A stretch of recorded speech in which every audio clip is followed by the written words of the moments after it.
Mutiara Hikmah Official, menyingkap hikmah di balik sunnah.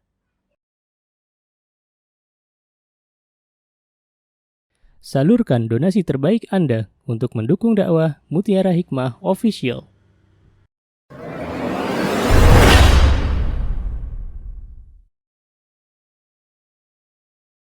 Saudari-saudariku yang saya cintai karena Allah, hari ini insyaAllah kita akan belajar tentang bagaimana salatnya wanita-wanita muslimah dalam kesehariannya ya teman-teman. Dan kita tahu subhanallah yang namanya salat, subhanallah adalah ibadah yang ditekankan di dalam agama ini, subhanallah. Setelah 2 kalimat syahadat, bahkan salat ini merupakan tiangnya agama. Allah subhanahu wa ta'ala telah mewajibkan kepada kita semuanya. Bahkan untuk ibadah salat ini Allah spesialkan Nabi kita Muhammad sallallahu alaihi wasallam diperintahkan atau di Isra Mi'rajkan ya subhanallah, di Mi'rajkan ke langit 7 karena pentingnya perintah salat ini yang Allah ingin sampaikan kepada Nabi kita Muhammad sallallahu alaihi wasallam ya subhanallah. Dan kita tahu bahwa salat juga teman-teman memiliki banyak keutamaan, dan ini yang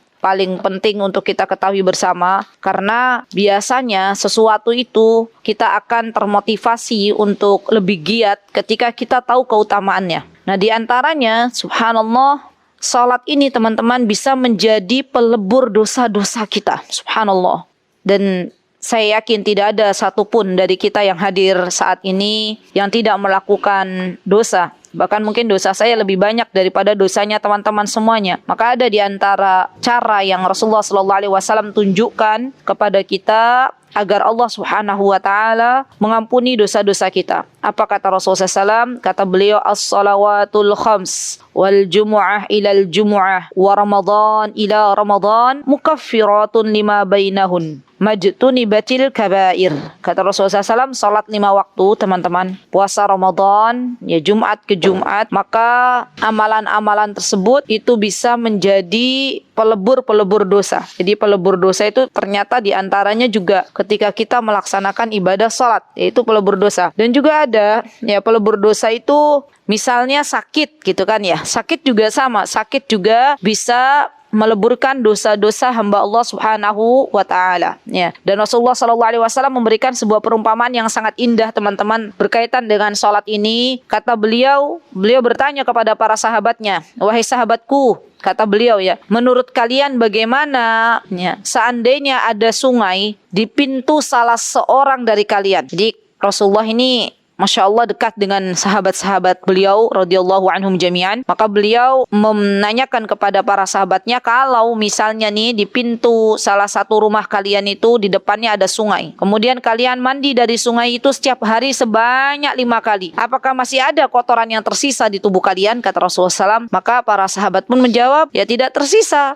Mandinya orang mandi 2 kali aja udah bersih ya teman-teman ya, kita di Indonesia ya, bagaimana dengan 5 kali? Subhanallah. Maka beliau pun bersabda, subhanallah, kata beliau, fadzalika matsalus shalawatil khams yamhullahu bihinnal khotoya. Begitulah perumpamaan salat 5 waktu. Subhanallah, Allah akan melebur kesalahan-kesalahannya, kesalahan-kesalahan hamba Allah Subhanahu wa taala dengan cara salat. Subhanallah. Jadi salat ini benar-benar teman-teman adalah sebuah hal yang luar biasa ya. Kalau kita salat, dosa-dosa kita diampuni oleh Allah Subhanahu wa taala. Bahkan nih spesial untuk kita nih kaum wanita, Allahu Akbar, kalaulah kita itu salat 5 waktu saja ya, maksudnya misalnya nih emak-emak saking sibuknya sampai nggak ada waktu salat sunnah misal ya, teman-teman salat aja, jaga tuh salat 5 waktu. Terus jaga puasa Ramadan. Mungkin ada emak-emak yang kalau puasa sunnah belum sempat karena anaknya banyak gitu ya, anaknya misalnya 10, dia dalam keadaan menyusu hamil misalnya, atau dalam keadaan misalnya sibuknya luar biasa, tapi dia hanya bisa puasa Ramadan saja misalnya. Dan yang ketiga, dia jaga dirinya, mohon maaf ya, tidak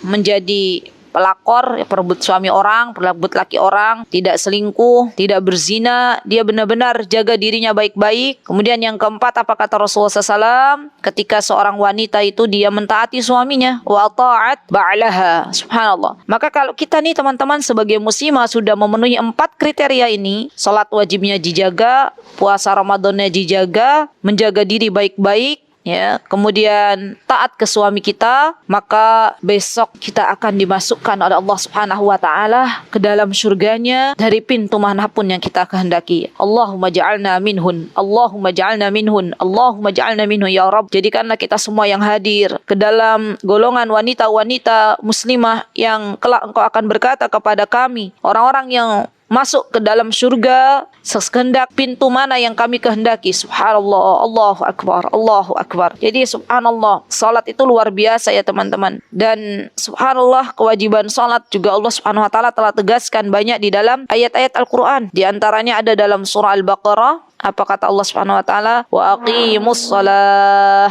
Ya subhanallah. Wa aqimus shalah. Dan banyak lagi ya subhanallah, Allah Subhanahu wa taala menggandengkan biasanya kalau ada tentang salat, biasanya Allah Azza wa Jalla gandengkan dengan menunaikan zakat. Ya, dan ini bagian dari kewajiban kita, bagian dari rukun Islam. Ya, teman-teman. Kemudian Rasulullah sallallahu alaihi wasallam juga pernah bersabda, apa kata beliau? Kata beliau ketika ditanya, ya ayyul a'mali afdal? Ya Rasulullah, amal apa yang paling utama? Maka beliau mengatakan apa? As-salatu ala waqtiha. Salat tepat waktu. Subhanallah, Allahu Akbar. Jadi memang benar-benar salat itu teman-teman adalah perkara yang memang Rasulullah sallallahu alaihi wasallam juga cintai. Bahkan Rasulullah sallallahu alaihi wasallam itu healingnya, refreshingnya, yaitu salat. Ketika Rasulullah SAW mengatakan kepada Bilal, ya Bilal, arihna bis salah. Ya Bilal, kata Rasulullah SAW, ya, yuk istirahatkan jiwa-jiwa kita itu dengan salat. Ya subhanallah. Jadi memang benar-benar teman-teman, yang namanya salat itu adalah perkara yang harus kita utamakan. Ya, apalagi kita wanita-wanita muslimah yang mengaku diri kita beriman kepada Allah Subhanahu wa taala. Nah, kemudian yang perlu kita ketahui juga teman-teman, berhubungan dengan salat ini, setelah kita tahu keutamaan salat, kemudian yang perlu kita ketahui juga ilmu tentang masuknya waktu salat. Ini juga penting nih.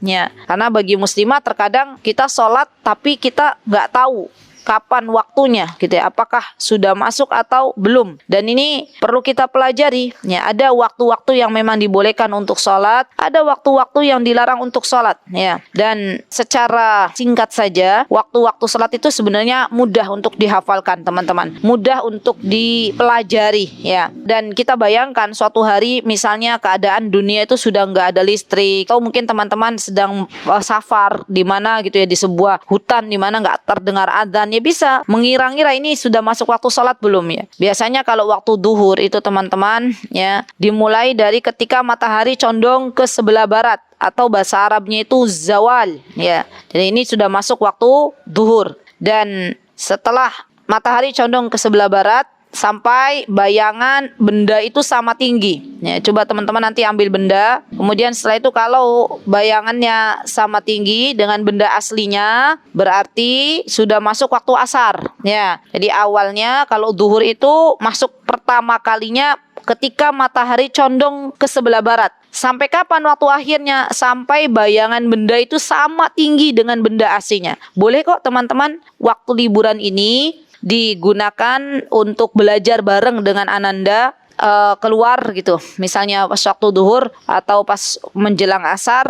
Terus teman-teman ambilkan sebuah benda, kemudian ditaruh di luar. Kira-kira bendanya itu kita bilang ke anak-anak, ini sama enggak gitu. Kalau misalnya sama, berarti itu sudah masuk waktu sholat asar ya. Dan waktu sholat asar sendiri dimulai ketika bayangan benda itu sama panjangnya, sama tingginya dengan benda aslinya, hingga ada yang mengatakan hingga terbenam matahari, ada yang mengatakan hingga matahari belum berwarna kekuning-kuningan ya. Jadi ini adalah waktu sholat asar ya. Kemudian yang ketiga, masuk waktu sholat maghrib. Waktu masuk sholat maghrib adalah dimulai dari terbenamnya matahari ya. Jadi kalau matahari terbenam, mataharinya sudah nggak kelihatan ya, bahasa paling sederhananya, maka itu sudah masuk waktu sholat maghrib. Sampai kapan? Sampai mega merah itu syafaq, hilangnya mega merah atau cahaya merah. Nggak apa-apa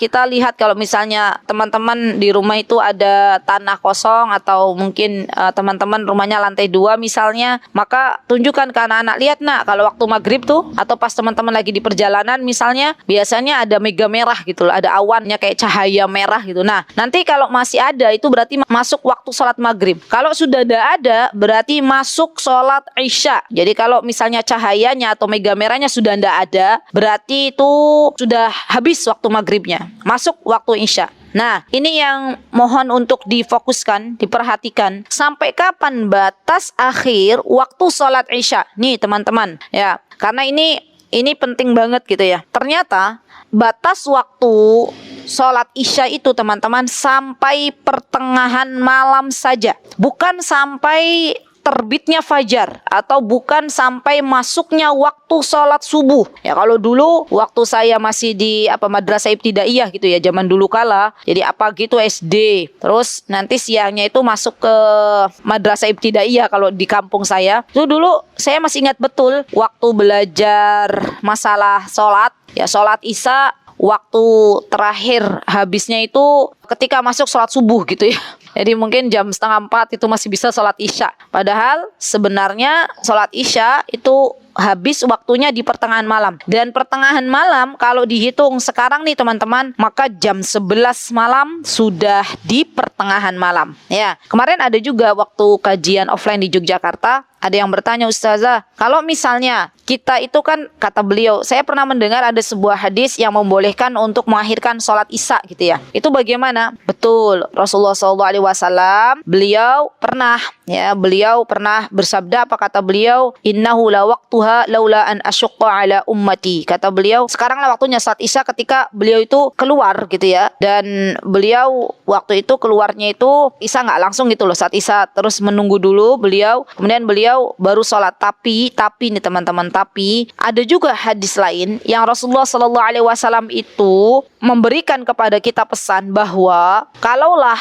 ya setelah sholat isya itu disunahkan untuk bersegera tidur. Berarti kan di sini namanya sholat isya, kalau bisa kita misalnya punya agenda akan tidur ketika sudah sholat isya, maka disegerakan sholat isyanya. Begitu ya teman-teman. Yang tidak boleh itu kalau misalnya mengakhirkan sholat isya sampai keluar waktunya. Kenapa? Karena yang namanya sholat itu punya waktu. Ya. Gak bisa kita sholat seenaknya saja. Ya. Yang namanya sholat itu teman-teman sudah diatur sedemikian rupa oleh Allah Subhanahu wa ta'ala. Apa kata Allah Subhanahu wa ta'ala dalam surah An-Nisa? Kata Allah Subhanahu wa ta'ala, inna salata kanat 'alal mu'minina kitaban mawquta. Kata Allah Subhanahu wa ta'ala, sungguhnya salat itu adalah kewajiban yang sudah ditentukan waktunya. Lihat ya, jadi waktunya itu sudah ada. Tinggal kita follow saja, ikut saja. Nah, kalau kita sudah follow, sudah ikut, maka itu adalah suatu hal yang baik bagi kita. Sekali lagi, sholat isya waktu terakhirnya adalah pertengahan malam, bukan memasuki waktu sholat subuh. Jadi kalau teman-teman sekarang sholat isyanya 12:30, sholat isyanya jam 12, ketahuilah wahai saudariku, itu sudah keluar dari sholat isya. Ya, baik.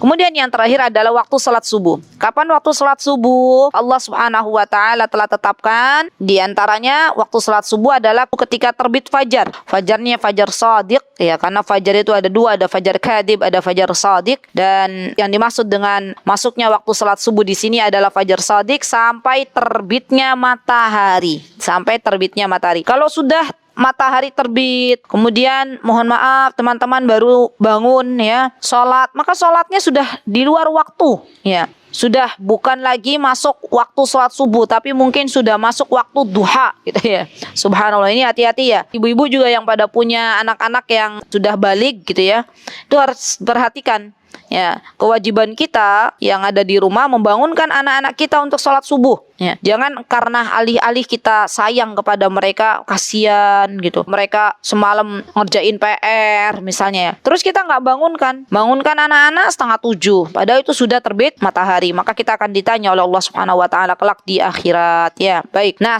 kita sudah belajar tentang waktu-waktu sholat, karena ini penting banget ya. Sebenarnya untuk pelajaran muslimah dengan sholatnya tuh nggak bisa dibahas satu pertemuan. Tapi ini yang akan saya sampaikan penting banget tentang kapan akhir waktu sholat isya. Karena selama ini yang kita ketahui ya, atau yang pernah kita dapatkan di pelajaran-pelajaran ibtidaiyah, bahwa akhir sholat isya itu adalah di ketika masuk waktu sholat subuh. Padahal akhir waktu sholat isya adalah di pertengahan malam. Baik. Sebelum masuk rukun teman-teman. Jadi waktu sholat itu kan ada yang boleh ya tadi ya, yang boleh, ada yang dilarang. Kapan waktu-waktu yang dilarang untuk melaksanakan sholat, terutama sholat sunnah, teman-teman kalau mau sholat sunnah, ya, setelah sholat subuh hingga terbitnya matahari, itu nggak boleh. Jadi nggak ada ba'diyah subuh, itu nggak ada. Adanya qobliyah, ya, sebelum. Terus yang nggak boleh juga ketika matahari terbit, ya, pas matahari terbit itu nggak boleh kita sholat. Bagi teman-teman yang misalnya teman-teman mau melaksanakan sholat syuruk, ya, pengen dapat pahala umroh, habis sholat subuh teman-teman zikir, duduk di tempat sholatnya teman-teman, terus teman-teman lihat matahari sudah terbit, jangan langsung sholat, karena itu termasuk sholat yang dilarang, gitu ya. Waktu sholat yang dilarang itu ketika matahari terbit. Kapan waktunya teman-teman kalau mau sholat syuruk? Tunggu dulu, tunggu sekitar 15 menit, gitu ya, 10 menit, baru teman-teman boleh sholat syuruk. Teman-teman sholat syuruk 2 rakaat, subhanallah, teman-teman sudah ditulis pahala umroh. Tamun. Apa itu tamun? Sempurna, teman-teman. Jadi teman-teman kakinya masih di Indonesia, ya, belum terbang ke Mekah, pahala umrohnya sudah didapatkan. Bahkan sempurna dan sempurna. Ini loh, subhanallah, ini yang harus kita cari ya. Ini yang harus kita cari. Pagi-pagi sudah dapat pahala umroh, ya, Masya Allah. Semoga Allah mudahkan. Baik. Kemudian yang ketiga, kapan waktu dilarang untuk sholat sunnah itu ya, ketika matahari persis di atas kepala, ya. Jadi biasanya di tengah hari, ya, jangan sholat duha itu sudah habis waktunya, ya. Misalnya ambillah mendekati waktu duhur 5 menit atau 10 menit sebelum waktu duhur itu sudah nggak boleh sholat duha, ya. Nah, nanti kalau mau sholat duhur, lihat matahari condong dulu ke arah barat. Tapi kalau matahari masih di atas kepala kita persis, maka itu adalah waktu yang dilarang untuk sholat. Dan waktu yang dilarang untuk sholat, teman-teman, setelah sholat asar hingga terbenamnya matahari. Ini adalah waktu-waktu yang dilarang untuk sholat, ya. Baik, ada beberapa catatan, ya, pengecualian teman-teman, yang mana dibolehkannya sholat sunnah, ya, dalam waktu-waktu yang tadi dilarang, ya. Di antaranya adalah sholat tahiyatul masjid, ya, sholat tahiyatul masjid. Kalau teman-teman masuk ke masjid, terus teman-teman berada dalam waktu yang dilarang untuk sholat, maka itu diperbolehkan. Kenapa? Karena ini ada alasannya, gitu loh. Apa alasannya? Adalah masuk ke masjid. Jadi yang tadi dilarang tuh sholat-sholat mutlak saja, sunnah-sunnah mutlak. Atau misalnya teman-teman sedang berada di kota Makkah, ya, semoga Allah Subhanahu Wa Taala memudahkan teman-teman semuanya yang saat ini sedang mendengarkan untuk dimudahkan oleh Allah Subhanahu Wa Taala untuk ke sana, ya, Masya Allah, amin, Allahumma amin. Jadi kalau di Mekah itu tidak ada waktu yang dilarang, ya, tidak ada waktu yang terlarang untuk mengerjakan sholat di Mekah. Ya, Rasulullah SAW pernah mengatakan, apa kata beliau? Ya Bani Abdi Manaf, la tamna'u ahadan tafa bihadal bait wa sallah ayatan sa'atin sya' min lailin aw naharin. Kata Rasulullah SAW, wahai Bani Abdi Manaf, jangan kalian melarang, ya, siapapun yang hendak sholat ataupun tawaf di Mekah ini, kapanpun waktunya, baik siang maupun malam. Jadi kalau teman-teman sudah berada di Masjidil Haram, teman-teman boleh sholat kapanpun, boleh, ya. Dan dibolehkannya juga bagi para laki-laki ketika akan Jumatan, gitu ya, maka kemudian mengerjakan sholat sunnah sebelum Jumat, ya, meskipun matahari belum condong, tapi ini dibolehkan, ya. Dan dibolehkan juga dalam waktu-waktu yang dilarang ini mengerjakan sholat fardu yang tertinggal, ya. Jadi misalnya begini, contoh, ada kita misalnya, ya, ada di antara kita yang bangun subuh pas matahari terbit, gitu ya. Nah, itu kira-kira gimana? Padahal kan matahari terbit itu dilarang untuk sholat. Maka dalam hal ini diperbolehkan, karena dia sholat fardu yang memang belum dia laksanakan, yaitu sholat subuhnya, gitu loh. Nah, ini sesuatu yang penting, ya, bagi kita untuk kita ketahui. Karena ini subhanallah teman-teman, terkadang, ya, subhanallah, karena fakirnya ilmu kita, akhirnya kita nggak tahu kapan waktu dilarang untuk sholat dan kapan waktu dianjurkan untuk sholat. Baik, kemudian setelah kita mendengarkan bersama kapan waktu-waktu sholat dan apa saja yang kita bisa lakukan ketika waktu-waktu itu dilarang untuk sholat, ya, tadi sudah. Maka yang perlu kita ketahui juga adalah rukun sholat. Ya, ini paling penting juga ya teman-teman. Ya, diantaranya ini teman-teman. Jadi rukun sholat itu diantaranya adalah takbiratul ihram. Ya, takbiratul ihram. Orang-orang yang mau sholat, ya sebelum takbiratul ihram niat dulu. Niat, ya itu jangan tertinggal. Berarti masuknya bukan rukun sebenarnya. Niat itu kewajiban, ya. Karena yang namanya rukun itu sesuatu yang ada di dalam sholat. Ini bedanya. Kalau kewajiban itu adalah sesuatu yang kita lakukan sebelum kita mengamalkan sesuatu. Jadi kan ini teman-teman, saya pelan-pelan. Dalam sholat itu ada kewajiban sholat, ada rukun sholat. Nah, kewajiban sholat sebelum kita memasuki sholat diantaranya teman-teman adalah pastikan teman-teman sholat sudah masuk waktu sholat. Ya, jadi kewajiban sholat itu harus kita penuhi sebelum kita melaksanakan sholat. Ya, kalau rukun kita penuhi ketika kita sudah beraktivitas sholat. Nah, ini bedanya ya. Nah, kewajiban sholat teman-teman harus tahu. Tadi sudah teman-teman sudah tahu ya kapan waktunya, dan pastikan teman-teman masuk waktu sholat. Yang kedua, pastikan teman-teman suci dari hadas kecil dan besar. Ya, jangan ketika kita masih punya hadas kecil kita sholat. Padahal yang namanya sholat harus didahului dengan wudhu terlebih dahulu. Ya. Dan yang ketiga, kewajiban sholat pastikan badannya teman-teman, pakaian teman-teman, tempat sholat kita itu semuanya suci. Betul ya? Dan yang keempat, diantara kewajiban sholat teman-teman adalah menutup aurat. Ya, menutup aurat sesuai dengan kesanggupan kita. Dan batasan menutup aurat ini dalam sholat ini berbeda-beda. Setiap ulama 4 madhab itu berbeda-beda. Ya, ada yang mengatakan kalau kita di Indonesia kita kan pakai madhabnya Imam Syafi'i ya teman-teman. Ya, kita semuanya hampir rata-rata mayoritas itu kita pakai madhab Imam Syafi'i. Ya, jadi kalau seorang wanita ya melaksanakan sholat semuanya aurat kecuali muka dan telapak tangan ya. Dan ini kalau misalnya kita sholat sendirian ya. Tapi kalau misalnya teman-teman sholat berjamaah misalnya ya, dengan di situ ada banyak laki-laki, maka kalau bisa teman-teman ya kita harus menutup aurat kita ya. Terkadang subhanallah akan menjadi sebuah hal yang fitnah bagi kaum laki-laki kalau kita terbuka aurat kita. Tapi ya ada sebagian imam madhab yang tidak mewajibkan kaki ini tertutup ya, ada. Jadi teman-teman mungkin pernah lihat kalau teman-teman di luar negeri gitu ya, orang sholat tuh kakinya kelihatan ya, wanita ya, dan itu sah. Biasanya mereka mengikuti madhab Imam Malik ya. Di dalam menutup aurat ya, aurat wanita muslimah ini memang berbeda-beda ya teman-teman ya, Masya Allah. Baik, kemudian yang kelima, pastikan teman-teman kalau mau sholat wajib menghadap kiblat dengan syarat kalau mampu ya, kalau mampu. Kemudian yang keenam, niat. Nah, ini niat masuknya ke dalam kewajiban sholat. Nah, baik, itu ya teman-teman, diingat-ingat gampang kok insya Allah ya. Masuk waktu sholat, kemudian suci dari hadas besar dan kecil, suci badannya, tempatnya ya, kemudian dia niat ya, kemudian menutup aurat, menghadap kiblat, itu semuanya adalah kewajiban salat. Nah, setelah kita tahu kewajiban salat, maka yang perlu kita tahu juga, ini yang paling penting adalah rukun-rukun salat. Ini penting banget. Apa itu rukun salat, teman-teman? Rukun berarti rukun itu sesuatu yang kita tidak boleh meninggalkannya ya. Dan rukun sholat ya teman-teman, kalau kita meninggalkannya dengan disengaja, kita sengaja ninggalin, maka sholatnya batal ya, nggak sah. Tapi rukun sholat kalau kita meninggalkannya karena lupa, ya namanya jenenge manusia gitu ya, apalagi emak-emak misalnya ya, qadarullah lupa misalnya nggak mengerjakan rukun, maka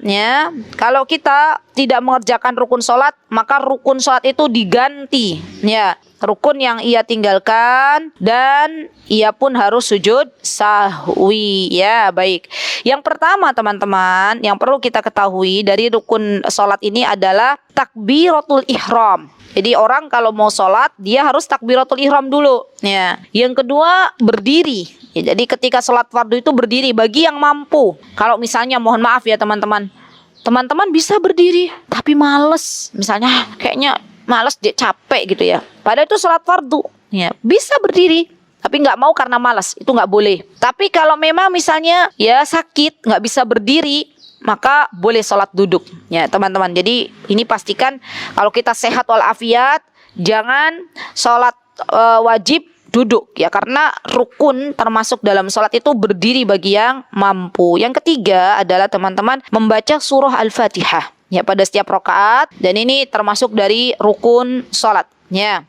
Kemudian yang keempat ruku ya, dan yang kelima adalah sujud ya. Sebelum sujud i'tidal dulu, i'tidal. Kemudian yang keenam sujud ya. Kemudian yang ketujuh duduk di antara dua sujud. Kemudian yang kedelapan duduk tasyahud akhir. Ya, kemudian yang kesembilan mengucapkan salam, dan yang kesepuluh melaksanakan rukun-rukun salat dengan tertib. Nah, ini yang ke-11 yang ingin saya tegaskan di sini. Di antara rukun salat itu adanya tumakninah. Tumakninah itu apa? Tumakninah itu teman-teman ya, dan ini penting bagi kita semuanya, adalah tidak terburu-buru. Kita itu diam sejenak. Tumakninah itu diam sejenak. Seluruh anggota badan kita tidak bergerak dulu. Ya, persendian tubuh kita berhenti dulu. Ya, ada istirahat sejenak. Maksudnya nggak cepet-cepet gitu loh. Subhanallah ini PR untuk kita semuanya. Terkadang Allahu Akbar ya, banyak saya lihat para wanita ya, kalau pas lagi safar gitu, terus pas saya lagi di rest area itu banyak wanita-wanita tuh yang sholat tuh cepet-cepet ya, padahal nggak akan melahirkan juga enggak gitu ya. Buat apa gitu loh cepet-cepet ya, sujudnya ting ke lantai sebentar tuh naik lagi. Subhanallah, demi Allah itu sudah meninggalkan rukun di antara rukun sholat, yaitu tumakninah. Jadi yang namanya sholat itu tenang, yang namanya sholat tenang. Jangan sampai sholat itu kebut-kebutan, balap-balapan ya. Jadi nggak ada faedahnya sama sekali kita sholat kebut-kebutan. Tenang, ruku dengan tenang, sujud dengan tenang, i'tidal dengan tenang ya, duduk dengan tenang. Dan biasanya yang banyak terlewatkan oleh ibu-ibu itu pas sujud. Jadi sujud itu cepat-cepat, ruku cepat-cepat.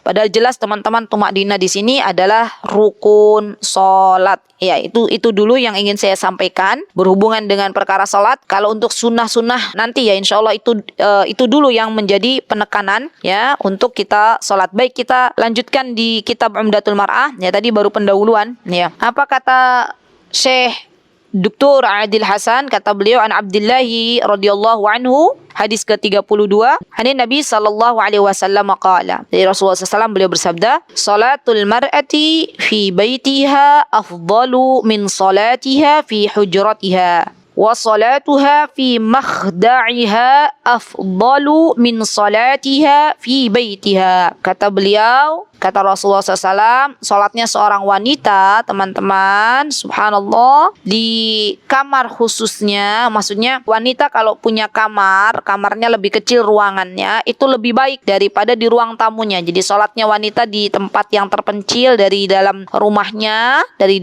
ruangan yang lebih kecil, misalnya, itu lebih baik daripada sholat di ruang tamunya ya. Dan yang namanya sholat wanita, teman-teman ya, yaitu nanti teman-teman bisa temui di hadis ke-35 ketika Rasulullah SAW mengatakan, idza sta'danakum nisa'akum bilaili ilal masjid fa'dzanu laha. Kata Rasulullah SAW, Rasulullah berpesan kepada para sahabat, kalau istri-istri kalian itu mau sholat ke masjid, maka izinkan, jangan kalian larang. Jadi teman-teman, yang namanya sholat kita nih, wanita nih, kita itu boleh di masjid, boleh ya, bukan dilarang, boleh. Kalau teman-teman mau sholat di masjid, boleh, tapi nggak dapat fadilah, nggak dapat keutamaan. Pahalanya untuk wanita sendiri mana yang lebih banyak, sholat di masjid atau di rumah? Di rumah. Bukan saya yang berkata, tapi Rasulullah SAW yang berkata ya, subhanallah. Nah, mana yang lebih banyak lagi? Di rumah kan banyak tuh ruangannya. Sholat di ruang tamu atau di kamar? Di kamar ya. Ini subhanallah, teman-teman, ini tuh ujian untuk kita. Sakjane ki ujian, sejatine ki ujian. Ketika Allah Subhanahu wa taala dan Rasulnya menetapkan itu untuk kita ki nurut napa mboten? Manut napa mboten gitu ya. Kalau misalnya kita itu nurut, kita itu manut ya, berarti kita percaya bahwa sholatnya wanita di rumah itu lebih baik, pahalanya lebih besar gitu ya. Tapi kalau ada di antara kita, tapi kalau sholat di rumah itu misalnya ya nggak bisa tepat waktu, nggak bisa gini, sholatnya di masjid boleh nggak? Boleh. Ya boleh, tapi nanti syarat dan ketentuan berlaku. Kalau ibu-ibu mau sholat di masjid jangan pakai parfum, pastikan kakinya pakai kaos kaki karena kaki itu aurat. Ya, dan pastikan masuk masjidnya jangan rombongan sama laki-laki karena laki-laki yang bukan mahram itu kita nggak boleh desek-desekan ya. Itu hal-hal yang perlu kita kita perhatikan ya. Baik. Kemudian minal fawaid al muta'alliqah bi mawdu'il hadis, ada nih di screen apa yang bisa kita ambil dari hadis ke-32 dalam kitab Umdatul Mar'ah. Yang pertama, kata Rasulullah SAW ya, ketika Rasulullah mengatakan bahwa salatnya wanita di rumah itu lebih baik, maka faidah yang bisa kita ambil bahwa ajrus salatul mar'ah, pahala salatnya perempuan yatafawat, berlevel-level. Jadi kita itu teman-teman pahalanya tuh beda-beda. Walaupun kita salat berbarengan di waktu yang sama misalnya ya, tapi di tempat yang berbeda, satu di Yogyakarta, satu di Palembang, misalnya Kak Welin di Palembang, saya di Yogyakarta, pahala sholatnya itu beda-beda. Ya bihasbil makanil ladzi tusalli fi ya. Tergantung tempat yang dia sholat di mana. Kalau satu sholat di masjid, satu sholat di rumah, maka khusus bagi wanita di rumah lebih baik. Tapi bagi laki-laki jangan kebalik. Bagi laki-laki, kalau dia laki-laki, kalau dia salih, maka sholatnya di masjid. Kalau ada laki-laki sholatnya di rumah, bukan solih, tapi solihah. Nah, jadi teman-teman jangan kebalik-balik ya. Laki-laki sholatnya di rumah, ibu-ibu sholatnya di masjid. Padahal subhanallah yang namanya laki-laki itu sholatnya di masjid. Baik. Yang kedua, apa di sini? Anna salatal mar'a fi akhassil amakin laha dakhil baituha. Jadi di sini salatnya perempuan itu lebih khusus di tempat yang ada di rumahnya. Jadi tempat khusus ada ya, di kamarnya misalnya, afdalu min salatiha fi ghairihi. Kenapa dia lebih bagus kalau salat lebih terpencil gitu di dalam ruangan rumahnya? Karena lebih tertutup, minasitrulaha. Ya, lebih tertutup karena wanita itu subhanallah fitnah terbesar begitu ya. Subhanallah. Kemudian yang ketiga, anna syariat Islam ini turabbul mar'ah, maksudnya mendidik para wanita ala tastiri ala rijal, anir rijal. Jadi subhanallah Islam ini mendidik kaum wanita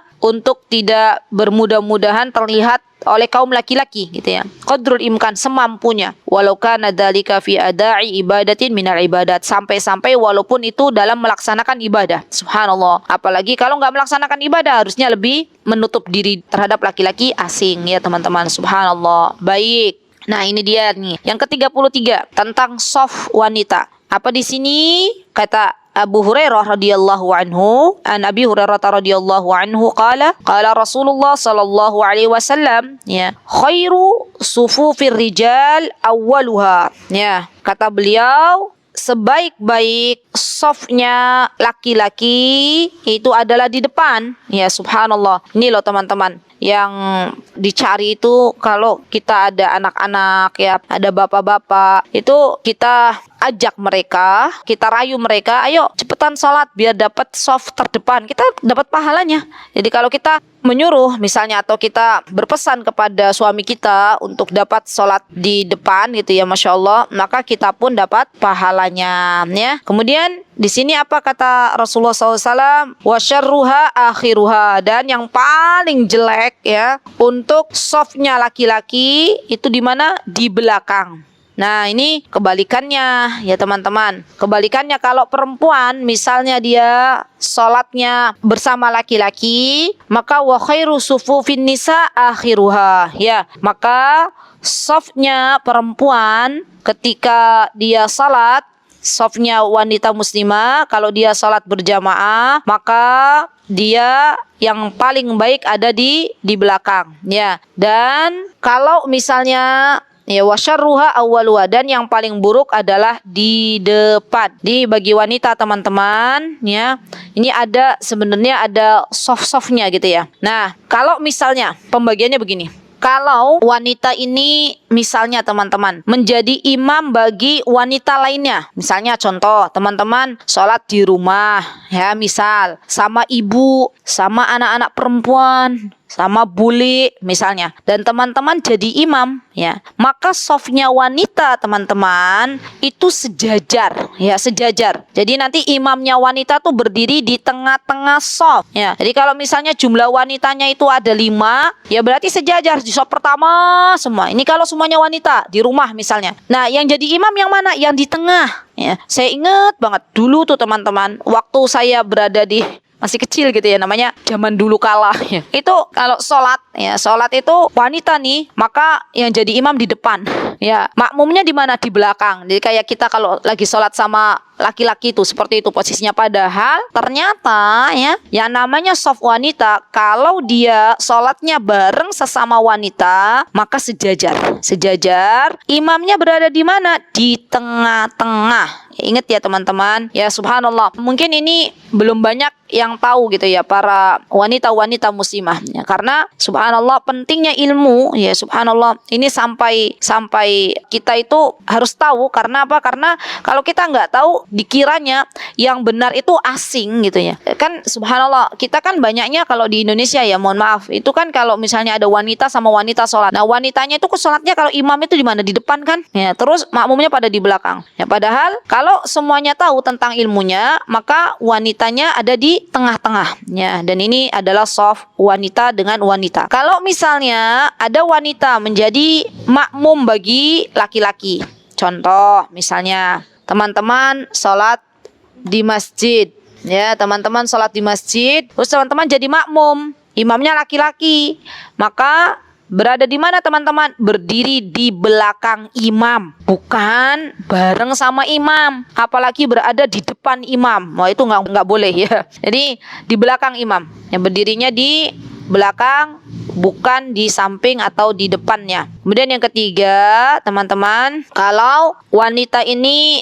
kalau tadi kan berjamaah ya, kalau berjamaah misalnya di masjid, maka wanita berada di belakang. Kalau misalnya wanita satu tok gitu jadi makmum, imamnya satu. Kapan ini? Misalnya teman-teman sholat tahajud bareng ya, sholat qiyamul bareng bersama suami misalnya di malam hari, maka teman-teman posisinya sholatnya ada di belakang suami teman-teman ya, jangan di samping. Jadi wanita ini walaupun sholat sendirian, misalnya tok makmumnya sendiri ya, kemudian imamnya suami kita, maka tetap wanita sholat berada di belakang laki-laki ya teman-teman ya. Baik, Masya Allah. Dan ini monggo silahkan disebarkan ilmu ini teman-teman, karena ini dari Rasulullah SAW ya, Masya Allah. Dan mudah-mudahan kita mendapatkan pahalanya ketika kita berusaha menyebarkan dakwah ya, berusaha menyebarkan mana yang benar, mana yang belum benar gitu ya, subhanallah. Semoga Allah subhanahu wa ta'ala memberikan kepada kita semuanya ilmu yang bermanfaat gitu ya, subhanallah. Dan semoga Allah subhanahu wa ta'ala mengampuni dosa-dosa kita. Itu yang bisa saya sampaikan. InsyaAllah kita akan lanjutkan di pertemuan yang akan datang. Barakallahu fikunna jami'an. Jikalau ada yang benar datangnya dari Allah subhanahu wa ta'ala, jikalau ada yang salah